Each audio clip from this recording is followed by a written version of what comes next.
So you probably have a lot of questions about X49. Really good, important question is, how is it different than X39, right? We want to take a look at that.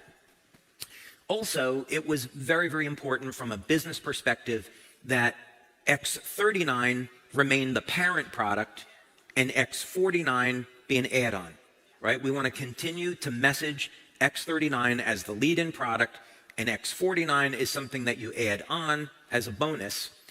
And so the two of them work together as companions, and you're going to see some clinical data on that. So what does X49 do? It elevates a HKCU.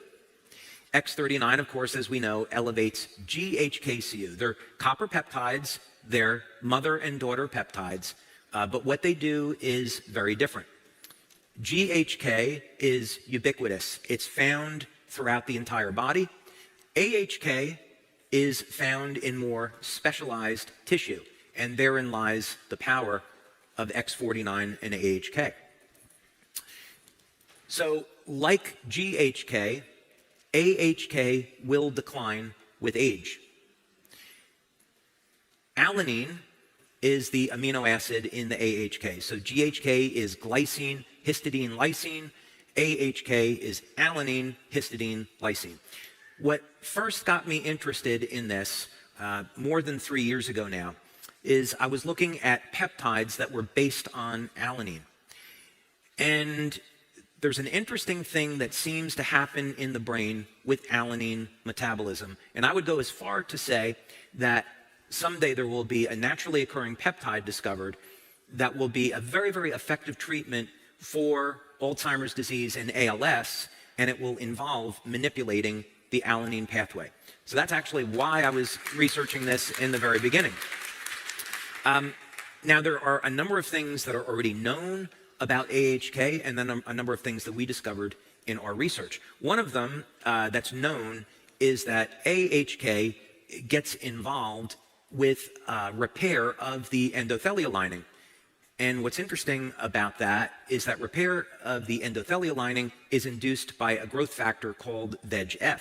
Another thing that's interesting is that as you repair the endothelial lining, it has an effect on nitric oxide production. So AHK has actually been around for a number of years as a cosmetic product. And one of the claims that we definitely don't make, but I'm going to tell you because you're going to find out anyway, is that it's used in hair growth. So AHK was found by Dr. Lauren Picard in studies to actually be 10 times more effective than GHK at inducing hair growth.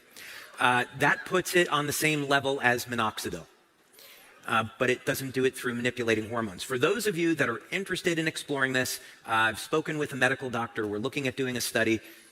Hair growth is a medical claim. We're not claiming hair growth. We haven't done a study on this. For those of you that are so interested, the recommendation from this doctor would be to go for microneedling to open up the pores, and then you can see if anything happens after that. Okay. So our own research into AHK has been almost entirely focused on what type of claims that we're allowed to make. So the patches in the United States are in the general wellness category. So that means that we can't make any medical claims. It has to be things like improving energy, improving the quality of sleep, improving overall lifestyle and health, supporting a healthy lifestyle, and a number of fitness claims. Fitness claims, notably, fit in very well with general wellness. So in our clinical studies, to support the product launch, we've looked at claims that can support fitness. But the properties of AHK do go beyond that. X49 only versus the combination of the two. We saw on the number of calories burned, over a 90% improvement. Now, we have a piece of technology that we purchased just for these studies that does a full body scan. And I'm going to show you an image from the study so you can see how that translates into change in body shape in 2 months. Bike top speed increased by 27% versus 22% with the combination. The distance that was traveled was also increased by the combination of the two, or X49 only. Now, we were speaking about health of the heart. There's a relaxation response that occurs with using both X39 and X49.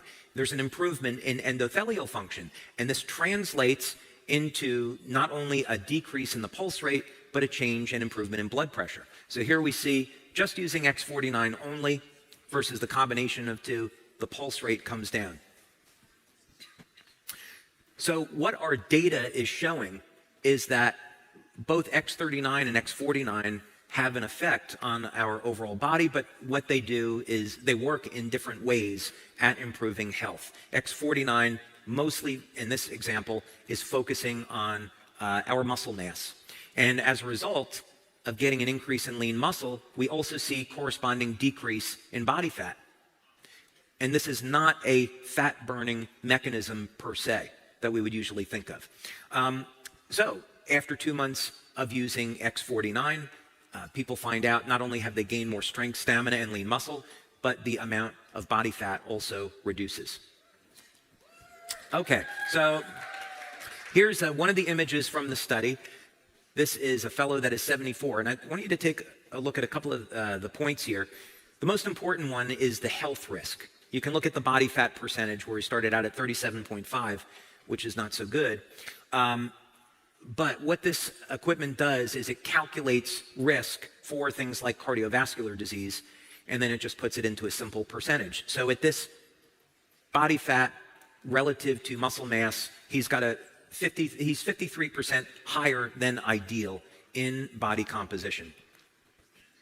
Now this is what happens after using X49 just for 2 months. I'm going to put those images side by side so you can see them.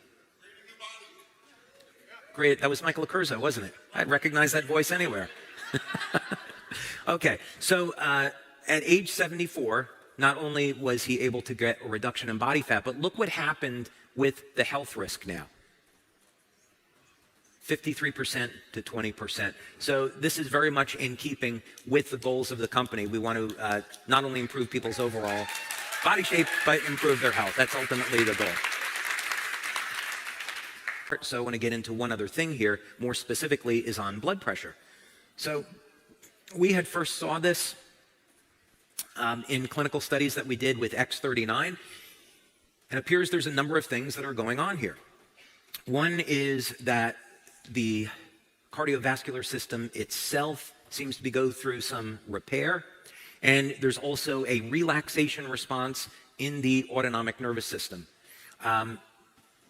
So we're not 100% sure why we see decreases in blood pressure, but we have certainly measured it and we've obtained statistical significance with it. By the way, if someone had high blood pressure, I would not be using only this product for reduction in blood pressure. I would be combining it, again, with a healthy diet and a number of nutritional supplements like pomegranate extract, vitamin K2, that we know